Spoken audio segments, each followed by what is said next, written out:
and welcome to the Red Tunic Podcast, a podcast where I look to rediscover what makes gaming fun and enjoyable by having conversations with those related to the industry. My name is Link, and today I'm joined by Josh Sullivan, Project Lead at Awe Interactive, creators of Bullets Per Minute. Hi Josh, how are you doing today? Yeah, good. Doing well. How are you? I'm doing all right. In my case, I live in Canada, Ontario specifically. So today's a holiday for us, so it's fantastic. It's a nice long weekend. Um, I don't know if that's the case for you guys. I don't know your holidays, but hopefully you have one coming up so that you can have a long weekend as well. Yeah, no holiday this weekend for us, but yeah, Well, hopefully soon then, because everyone loves a long weekend, right? indeed. So, Josh, before we get started, if you don't mind, would you mind telling me or my listeners or whoever a little bit about yourself so we know a little bit more about who you are and what you do? Yeah, sure. So I'm Josh, obviously. Uh, I work at Awe Interactive. It's a company that a friend of mine and myself started a few years ago. We made a video game in that time at the start of that company called BPM Bullets Per Minute. And it was just the two of us. And the game came out, and it was well received. So from there, we were able to expand the company and pursue even greater ventures. I've been interested in video games my whole life, really. I've been interested in video game design since I think the earliest I can remember was I was about 7, I think, with my first thoughts of wanting to make games and that kind of thing, and kind of have my own kind of take on what a game should be, or that kind of thing. So I've been interested in it pretty much my whole life. I started doing it when I was a young child, sort of, and then in my teens I actually started making games, just small rubbish games, but that's sort of where I got my start doing it. And I've done that sort of throughout my whole life, really, up until we started this company and then did BPM. And BPM was my first proper commercial released game that I did. My first successful game, anyway. I'll say that. But yeah, that's me. Yeah.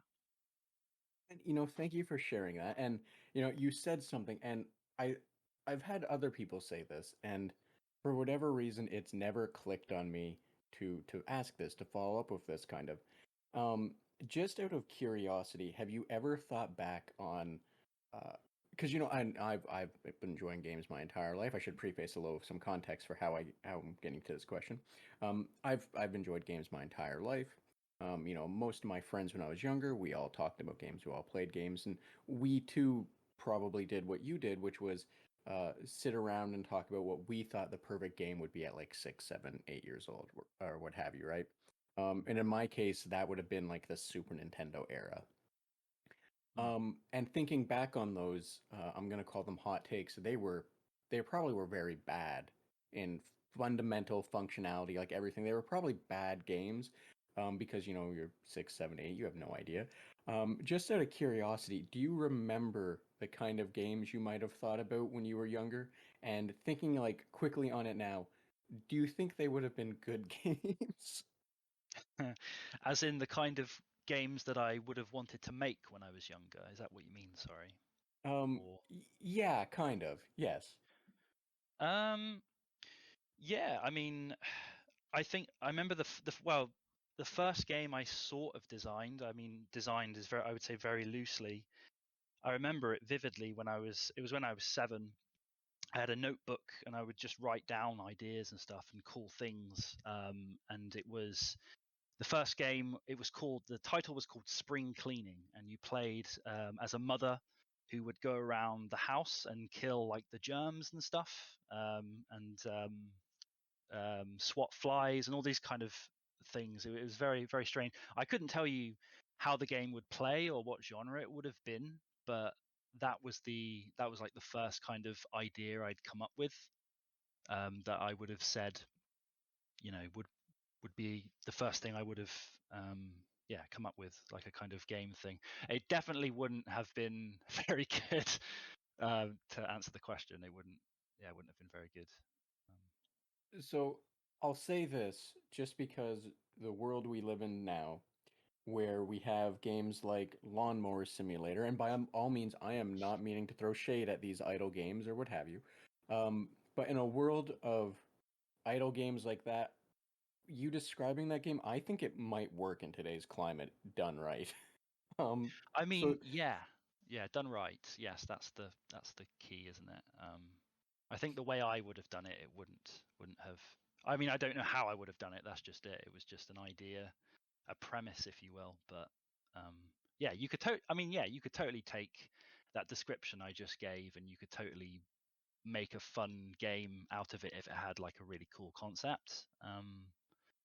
Yeah. uh, sorry, I kind of derailed myself there in my train of thought. But thank you, because for sharing that. And it's just like I said, it's the first time it ever occurred to me to follow up with that question in response to made games when I was younger, or what have you. Mm. And it's also really interesting that um, in my case, at least, this your game, Bullets Per Minute, was the first game that I can think of that was a rhythm-based shooter.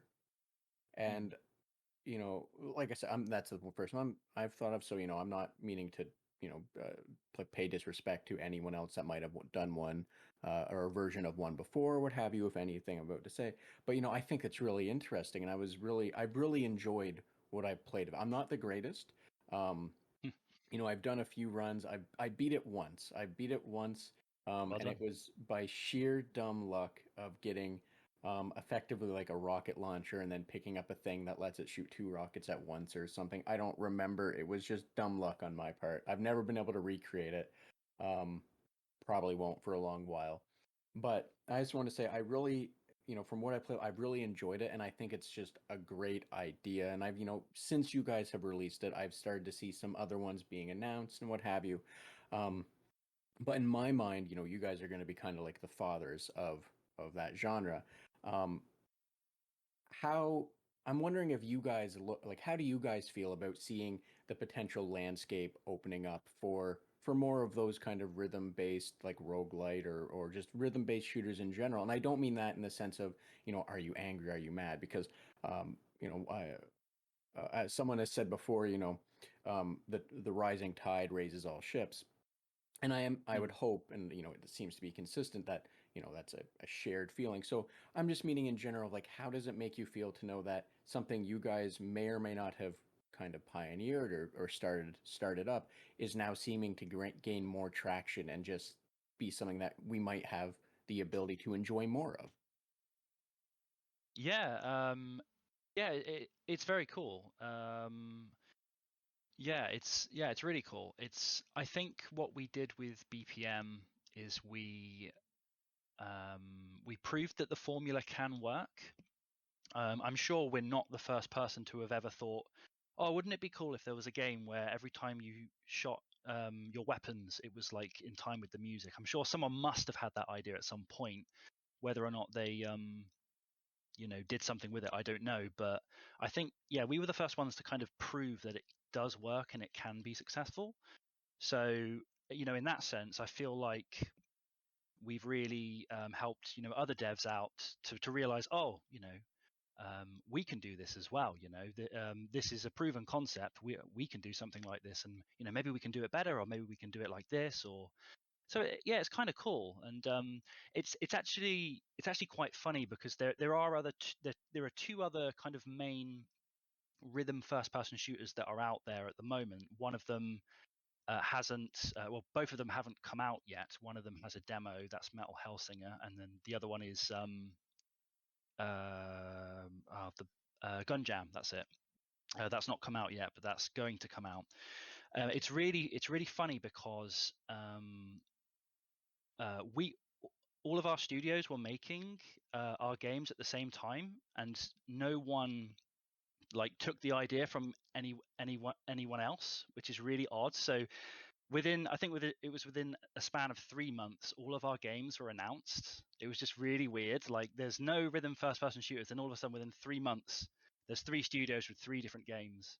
But it was honestly a complete coincidence. We couldn't believe, well, actually we're friends with the devs that are making Gun Jam, one of the rhythm first person shooters.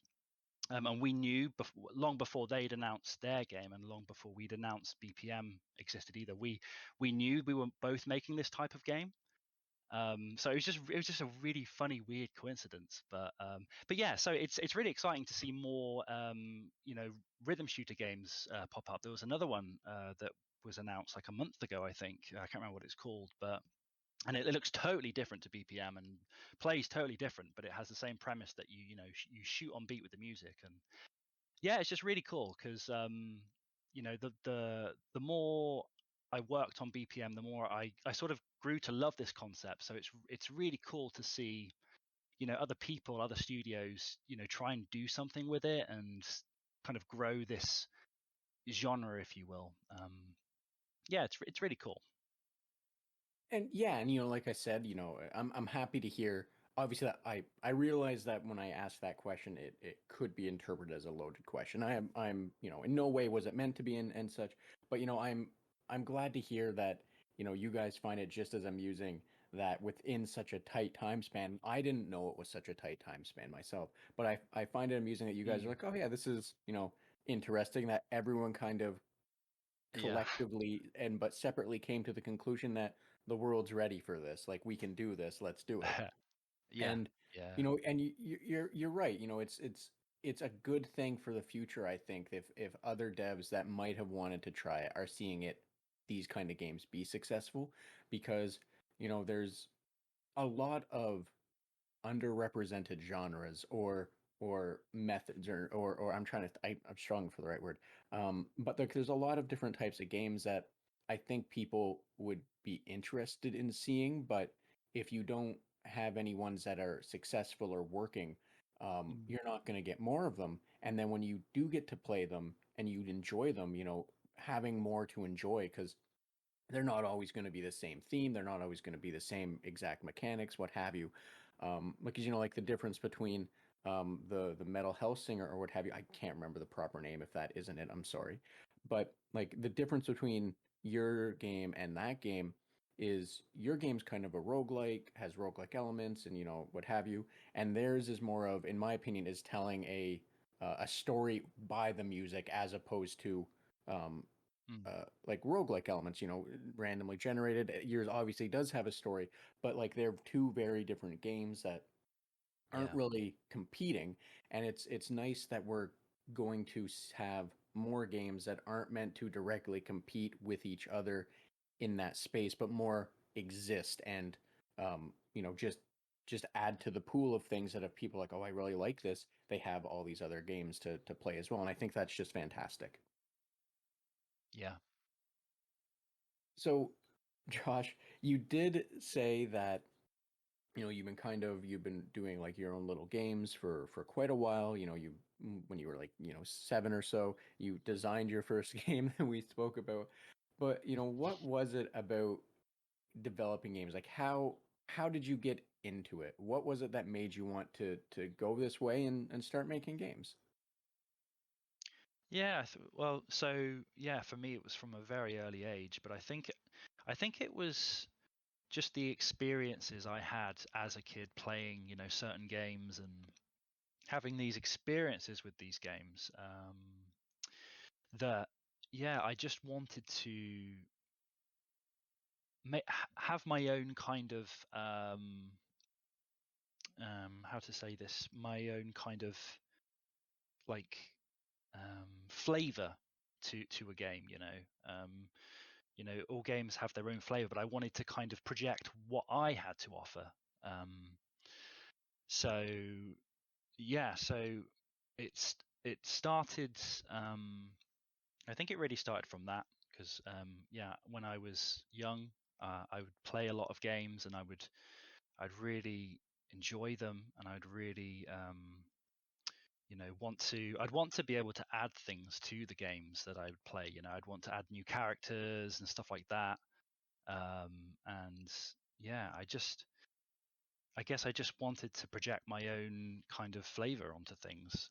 So make my own games and make them, work the way that I wanted them to work and stuff like that. And that makes sense, being as someone that again kind of had the same mindset. I was not successful. I When I tried making games, I couldn't commit. And the thing for me that really was like the wall that I hit was I couldn't wrap my head around understanding like the map making tools or what have you. Mm. But I can definitely relate to sitting back and going, this is what I'd like to see done. This is kind of like that approach, because I did, when I was younger, I did experiment with some mods, making mods and stuff to do similar things to that. So I think many people can empathize with that, and I think that's an interesting way to get started. That it's so um what's the word, um that it seems to be like everyone kind of shares that, and I like hearing that. I Yeah. just like hearing when it's such I don't want to say coincidence. I can't. A shared thought or like a shared experience is what seems to always be in the pool of answers that people give. I'm sorry, I'm really bumbling trying to say that, but I hope that makes sense. No, it does. Yeah. So, Josh, based on your experience as well, would you, you experience of like how you got here and all that, uh, do you have any advice that you might give for those seeking to also get into the industry, like for people that want to make games as well? Yeah. Well, firstly, I'd just say, start doing it. You don't have to work at a big company to start making games. You can. There's so many game engines now and programs you can download that will, you'll be able to make games from your computer and stuff like that. So, you just have to start doing it. You really do. And I don't even know how many hours over my life I've just fumbled around, making little games that I never finish, but I just like working on a concept or a gameplay thing. I've got hundreds of old files of that kind of stuff, but I'd imagine for me it's probably in the tens of thousands of hours. So you only get better by just doing it. So my advice would be, um, just start doing it. Download Unity, download Unreal Engine, Game Maker. Game Maker is a very good engine to start with if you're very new to making games. It's very very easy to start using, so I'd recommend Game Maker.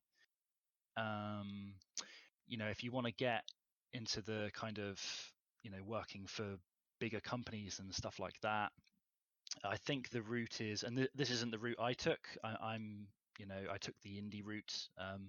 But I think how the route is you go to university and you get degrees in game development and stuff like that these days now. And then I think companies, they're always looking for people to hire, but I think they look for like qualifications and stuff. I don't have any, game development qualifications myself. It's just something that I've always done and I've always loved. Um, so yeah, so pursue an education in it, or um, just do it. On your computer. That's really the best advice I would say. Um, yeah. That's what I did anyway. I just, I kept doing it because it's something I'm so passionate about that I just, I spend, you know, many hours every week, and I always have, just, working on games and all this kind of stuff. So you've got to be passionate about it. I think. Um, but yeah, you've just got to go and do it. So that's my advice. I would say. Some, thank you for that, and that is something, and not to like go against what you've said, or that's not the right word, um, not to discredit, still not the right word. Sorry, that is something that I've heard a lot of different developers say, or in similar things, and I think that's I'm always happy when it's consistent like that, only because every now and then you get someone who argues, like will be on Reddit or Twitter or what have you, and they'll argue against that typical um, um, line of advice, and it makes me happy when it's kind of like the 9 in 10 dentists scenario. I don't know if that's a thing in the UK. In North America, it's stupid commercials where it's like 9 out of 10 dentists recommend Colgate or what have you, Oh right? yeah, yeah, yeah, I'm with you. Yeah. Um, but it always makes me happy when there's something similar like that, just because um, maybe it's confirmation bias, I don't know, but having a consistent line of advice just is nice, especially in the face when you have, the 10th dentist saying, "Oh no, just whatever, do your Hail Mary shot, your grand opus for your first game, what have you, right?" Um, Not to disparage anyone that does try that, that's a very daunting task. Um, and best of luck to those people. It's just like I said, it's nice to see that consistent message of, just keep working at it. You'll get there. Yeah. You know? Yeah, exactly. I mean, a lot of it, like with success as well, I think a lot of it is obviously you need the talent, you need to have done the thing, you need the experience, but a lot of it also is luck, I think, as well. Like you need to be in the right place at the right time, with a lot of things. Um, yeah. Yeah, exactly. And I always forget who makes this quote. And it really annoys me because I love the quote, but it's effectively saying that like luck is the like intersection of um being ready for the opportunity that's being presented to you. Um, I'm trying to find the exact quote. I'm not gonna, but I've always loved it just because it summarizes, in my opinion, what luck is and kind of what you just said there as well. In that you can have all these opportunities presented to you, but you not being capable or prepared to make use of those opportunities is it doesn't matter if you've been lucky and had the opportunity, right? Like it doesn't matter if someone's made you that offer. If you can't do it, it's not going to pay off. So I've always loved the view that luck is kind of like you're ready for the challenge that's been given to you and you succeed with it, you know? Mhm. Yeah. So, Josh, I am curious, and I'm going to take it back a little, and I don't know how many years ago this might be. However, what was your favorite game or games as a child, and what was it about, that game or games that made them your favorite, made them have such a lasting memory for you? Yeah, wow. I've got a lot of games that mean a lot to me and that really have a big part of my growing up or also my childhood. So I guess the first one would be the Zelda franchise, Ocarina of Time, Majora's Mask. Those two games I hold very dear. I've got many good memories of playing those when I was younger, and you play. I I guess it's true for kind of any game, whether it's a good game or a bad game. But if it's a game you play a lot as a child, and you enjoyed it, you'll always look back on it in a real kind of unique way. And I think for me, Zelda games really have that effect because I spent a lot of my childhood and my teens, and even now, like I love Zelda. I think Zelda is my favorite game franchise. But yeah, so Ocarina of Time, Majora's Mask, um, and then eventually Wind Waker, of course, and then Twilight Princess. Those are great as well. I think the N64 ones, though, for me, were the real amazing ones that I remember so dearly. So there's Zelda. I am also a big fan of the Resident Evil franchise, and when in my teens, not in my child years, but in my teens, I started playing that for the first time. So I had a lot of good memories of playing that and a lot of nostalgic memories. So there's Resident Evil. What other franchises do I like? I love the Dark Souls franchise as well. A lot of good memories there. Going back to growing up, one of the things I used to do when I was in my teens, I got bullied a lot at school. and one of the ways that I would cope with it is I'd stay up all night playing video games, because to me, not going to sleep would delay the time between when I'd have to go to school and face it. So I kind of used that as a coping mechanism for years.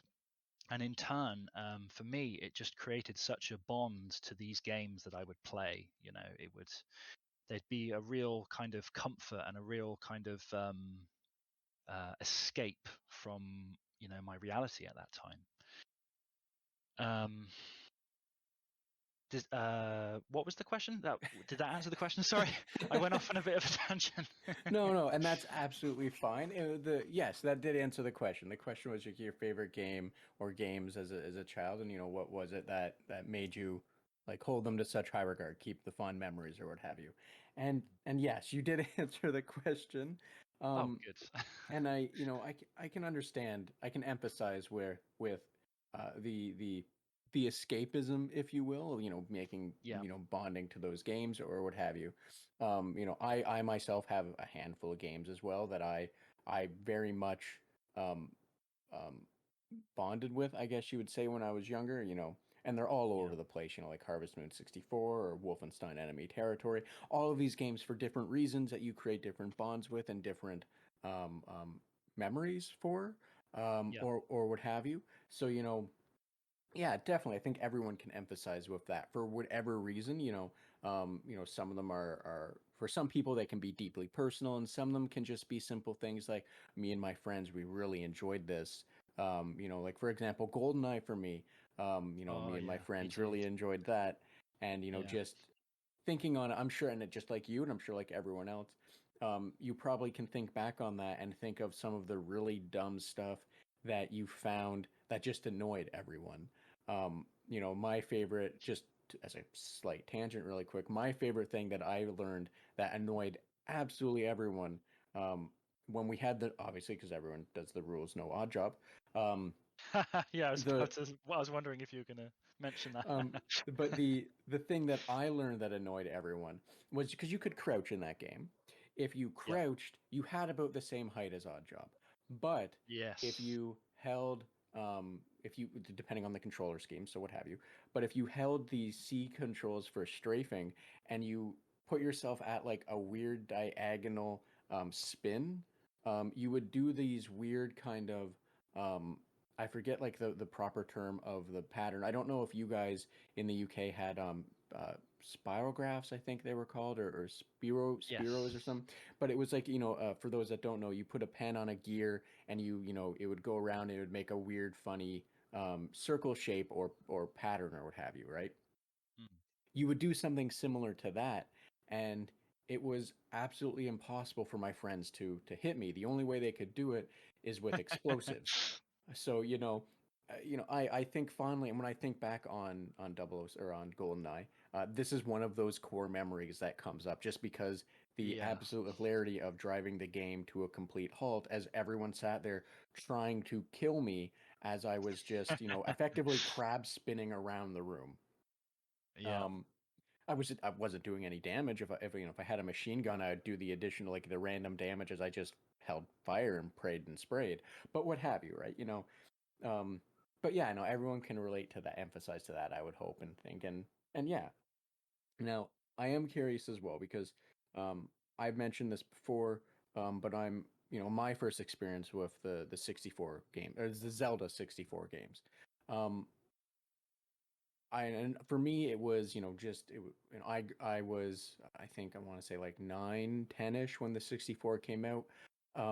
But for me like the first time I tried Ocarina of Time I was standing like in a Toys R Us on one of their demo booths, and the game just absolutely stunned me because of the level of atmosphere it immediately created. I'm wondering, you know and if, by all means, if the answer is well no I didn't have that, that's as simple as that, right? But I'm just wondering, because you said it was one of your favorites, did Mm. you like how was that first experience for you?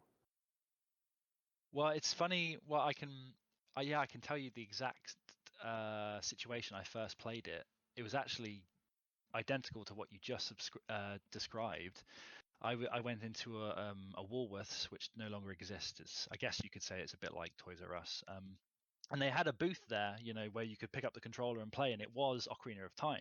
And it was before I knew what Zelda, or I didn't even know what the game was, but I just remember, it was right at the start of the game. It was in Kokiri Forest because, the demo started up there. But I just remember thinking, wow, this is so cool, and also everything's green. I remember thinking, because there's lots of green, and Link is in green and stuff. But that was the first time I played it. But what was the question? Sorry, it was It was more just your first experience my with first. it. Right, yeah. So yeah, so that was my first experience. But yeah, it was probably maybe a year after before I actually even got the game. And I don't remember the first time I played it after that.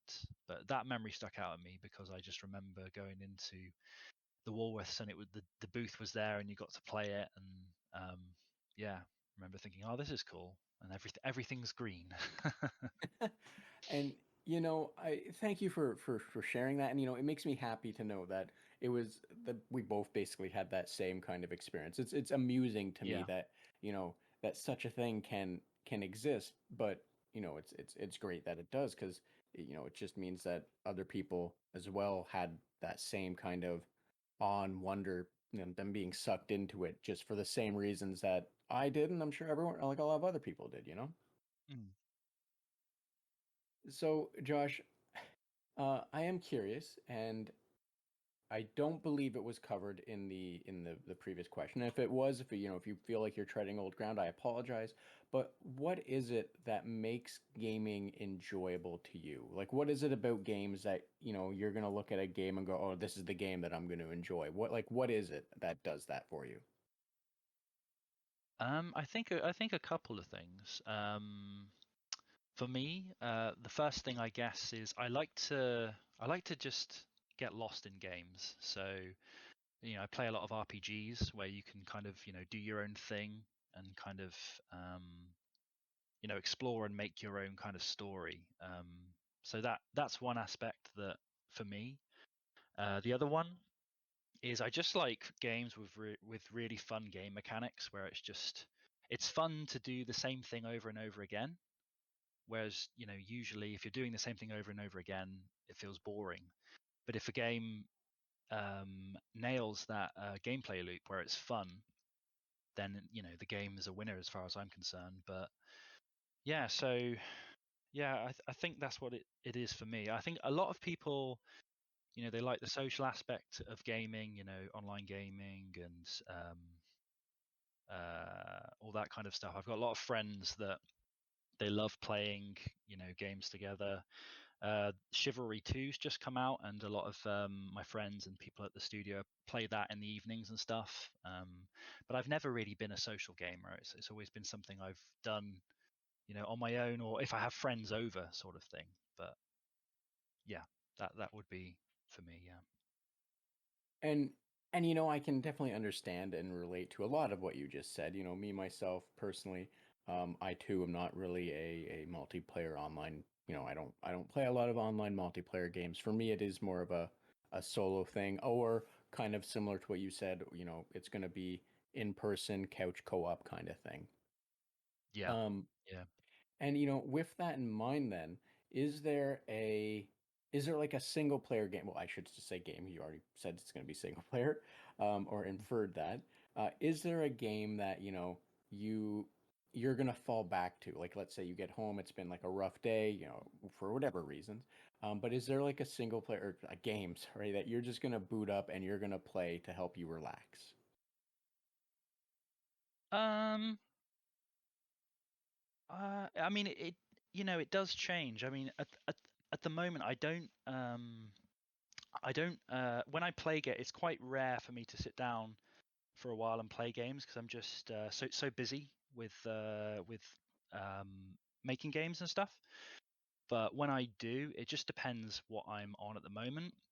Like, I like to really get into it, like a franchise, and then I'll absorb everything about that franchise, and I'll play the titles, like, the I'll just play the games in the franchise, and then usually I'll get bored of them and I'll get sick of them, and then I'll move on to a different franchise or a different game, whatever it is. At the moment, I'm going through the Silent Hill games for the first time. I've got into that, so I'm doing that, which is fun. But then I'll be done with that, and I'll start playing another game.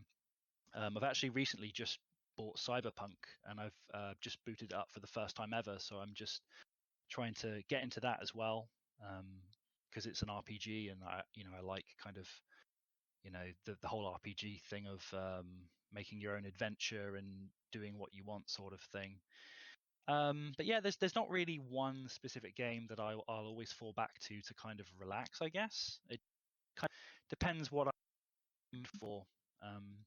Sometimes, when you get like you're halfway through your day and you get like this idea in your head that, oh, tonight I want to eat this or whatever, and you get like an appetite for it. Well, like sometimes I'll get that for games, like certain games. I'm like, oh yeah, I've got to play that later. I've got to relive that thing that I did a couple years ago or whatever. So yeah, that's how it works for me, I think. And yeah, I understand what you're saying, and that makes perfect sense. And I think that's also kind of what you said about how you're kind of always busy or tired from making games. That maybe sitting at home and playing a game isn't going to be the primary focus. And I think that's a thing that a lot of people um, forget when it comes to people that are in the industry, that they're not just always playing games. And I think the reason for that could just be that media or what have you has kind of made this misconception that that's all that's all game makers do, is just play video games all the time, which Yeah. which is wild because I- I'm not meaning to put words in your mouth with this. I'm just saying as a general statement. But like, people forget you can burn out from things, and if you're always making a Yeah. game, sitting there looking at a game, testing a game, or what have you, sometimes the last thing you want to do is burn yourself out anymore with something that might not pay off, in the sense of, you might not enjoy it, and instead of um, and where you would have previously been able to enjoy it, now you're kind of exhausted or what have you, and now it's just a chore, and it's going to sour your experience, if you will. Yeah. So now that does actually kind of lead into the next question I have, though. Okay. And outside of games, because as you said, sometimes if you come home, you're tired or just you don't want to play a game. But outside of games, what other hobbies do you have? Like, what other things do you enjoy doing not related to games? Well, I like to just go outside, really. Because I mean, I spend all my days in my office working. I like to just go outside, see the sun, fresh air, spend time with my wife, go and do things. Yeah, just usual stuff, really. I mean, I like to watch Netflix and all that kind of stuff, or watch a movie. It's as we're recording this, it's Friday, so at the end of my work day, I like to finish promptly at 5 on Fridays. I usually work later, but on Fridays I like to be like, okay, I'm done now, and I'll probably watch a movie tonight. Just relax and um, that kind of thing. So yeah, the outdoors, games obviously, but aside from games, um, what did I say before? I can't remember. Oh, music. I like music. I play the guitar and I sing. I really enjoy that.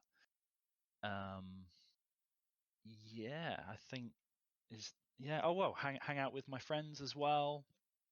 That kind of thing. Um, yeah, just usual stuff, I guess. Um, yeah. And that's all very fair to kind of just to broad stroke it as usual stuff. And I don't mean that in a negative way, just because, if I just know if I was pressed to try and say what I did, um, that I also would kind of try and, think of the broad stroke of it, because for you, it's usual stuff, right? Like for Mm. for each of us, usual stuff is always different, and I don't mean that in a negative way or what have you, because it's habits and or just what we do and what we enjoy doing is important to us and relaxing really, and just being able to decompress from the day. And Yeah. I am curious, and I'm going to put you on the spot of this. I'm well aware of that. So here's the hardball question of the entire interview conversation process. Okay. You said you're gonna go and sit down and watch a movie tonight because that's what you guys like to do on Friday. What Yep. movie are you thinking about, if you don't mind me asking? There's a few. Do you know the indie game movie? Have you ever seen that? It's I haven't seen it, but for whatever reason, it is my brain is chugging because it sounds very familiar, but I can't place why. I'm sorry.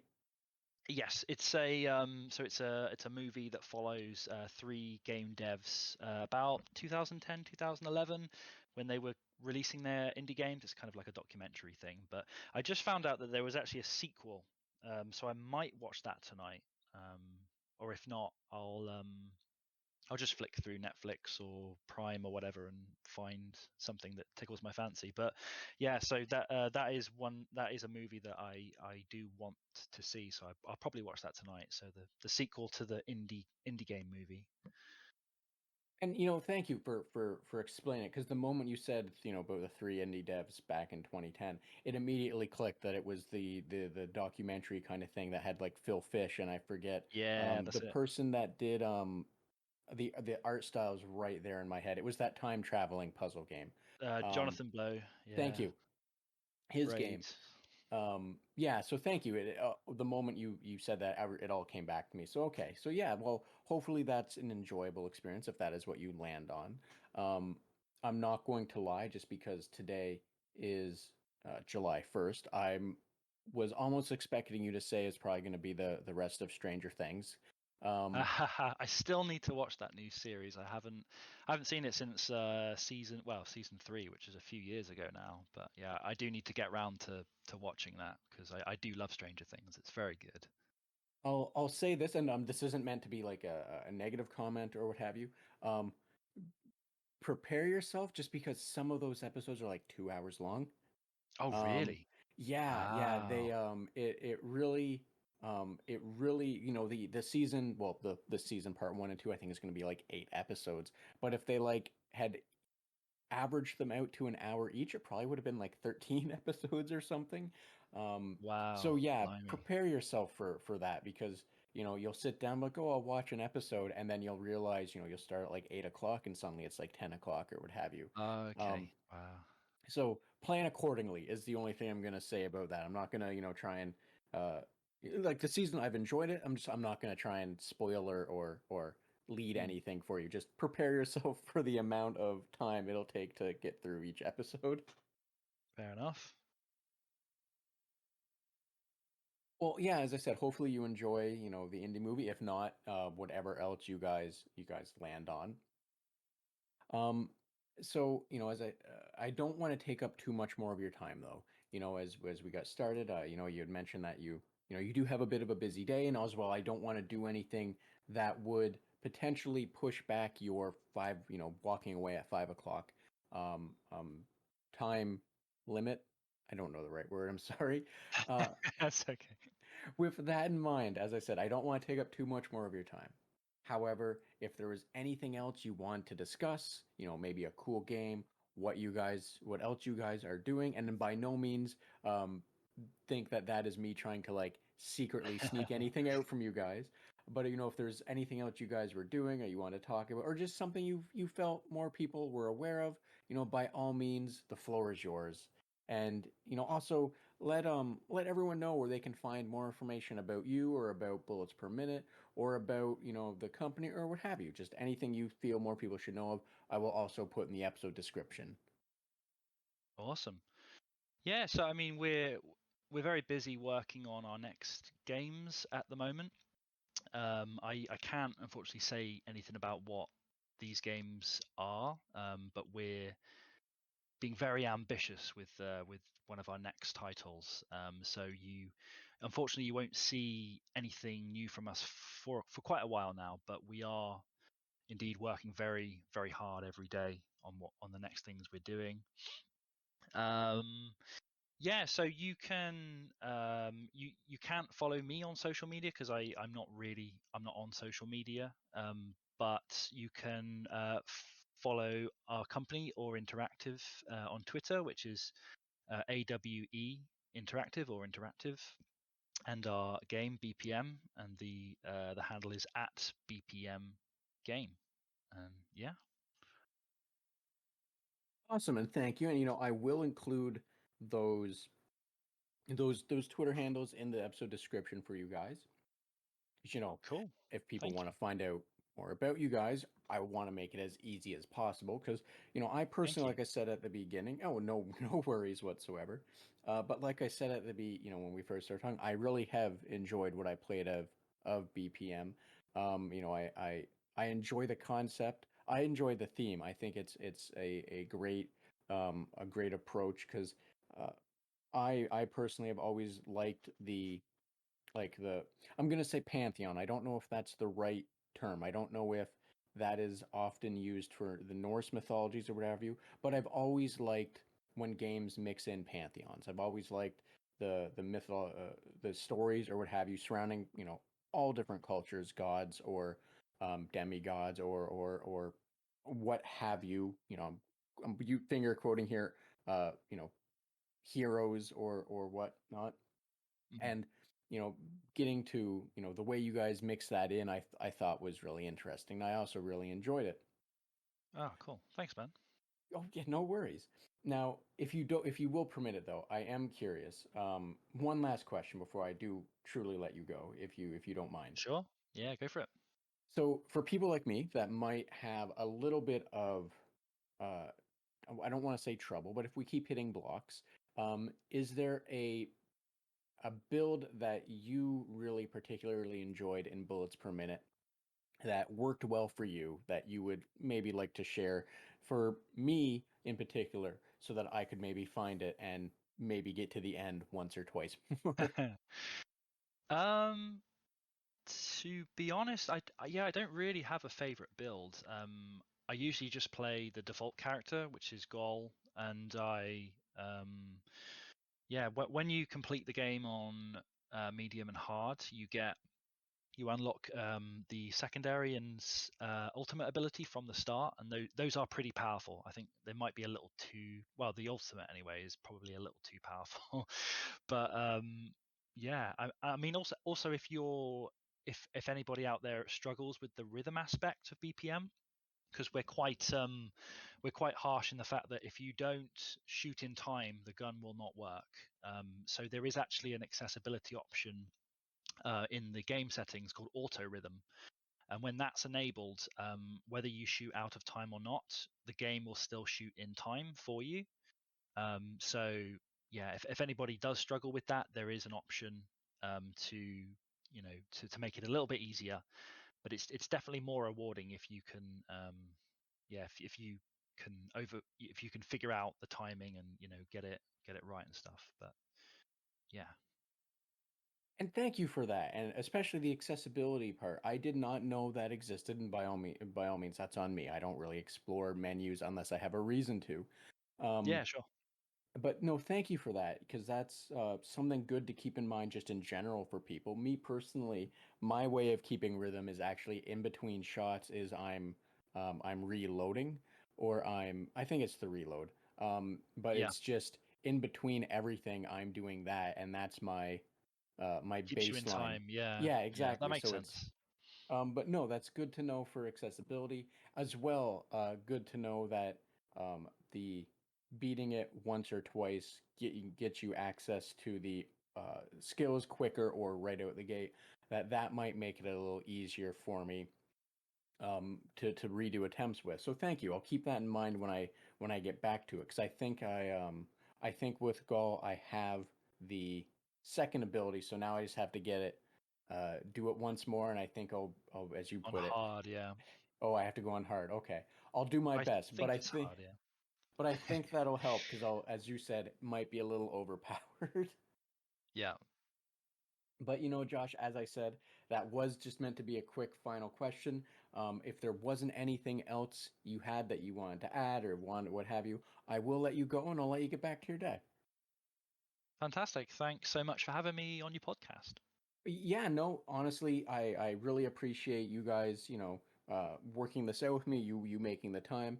And I say you guys because the back end of everything, but I really appreciate Yeah, yeah. everything. You making the time. I always love talking with people. It's always fun and a blast to like get other people's perspectives and just Yeah. talk games and stuff. So thank you so much for making the time. I really appreciate it, as I do everyone I get to talk to. Yeah, not a problem at all. So yeah, thanks again, Josh, for making the time to have this conversation with me, and thank you for joining us on the Red Tunic podcast, as well as a special thanks to Ronald Jenkins for the use of music from the title track from Road Steep. And if you like this podcast and want to support it and help it grow, please subscribe or follow me on Twitter at Red Tunic Podcast to receive the latest episodes and news, and be sure to share it with those you think might also enjoy it. Thanks, and until next time.